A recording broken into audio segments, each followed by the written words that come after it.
Perhaps the bravest of them all, the Sony Xperia E series has a challenging task set upon it, to convince buyers within the ruthlessly competitive low-end market to pick it over increasingly strong alternatives.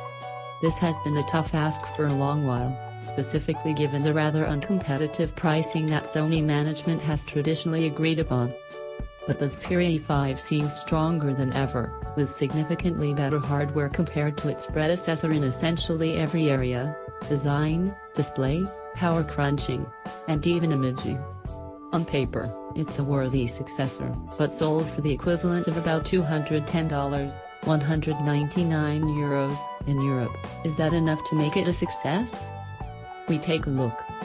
Moving away from the measly 5-megapixel cameras that have adorned previous Xperia E-series devices, Sony has instead opted for a much better sounding 13-megapixel unit with wide f/2.0 lens and an LED flash. Up front, we're also treated to a noticeable upgrade in the form of 5-megapixel selfie snapper, capable of 1080p video for those video conference chats. Software-wise, as elsewhere, we're treated to the latest iteration of Sony's camera interface. This means a clean interface, with the various modes available by swiping up and down on the screen. Of those, however, just 3 are available: auto, manual, and video.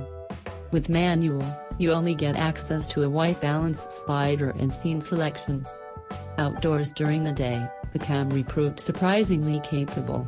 Detail is preserved to a very high level, even if on the rather soft side.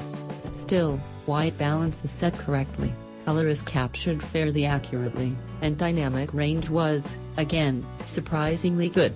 And darker scenarios during the day. However, the camera tends to favor fast shutter speeds a little too much, at the cost of enough light hitting the sensor. In result, some snaps are decidedly darker than in real life. It's when we step inside that we're suddenly shocked to see the Xperia E5 take a huge step back. Scenes are once again less bright than desirable, but even more detrimental is the wildly inaccurate white balance at times. Whether it's a blue or a green overcast we're talking about, in combination with the murky overall representation of a scene, we were disappointed. If sufficiently lit, however, shots when inside can also be pretty decent, just as long as the software gets the white balance right. In terms of video, we've got 1920 by 1080px resolution capture with no optical stabilization or other neat extras in sight, unsurprising at this price point. Footage is once again kind of murky looking, though overcast days are tough for most smartphones. Worse yet, however, continuous autofocus we found lacking, as you can see from the sample below.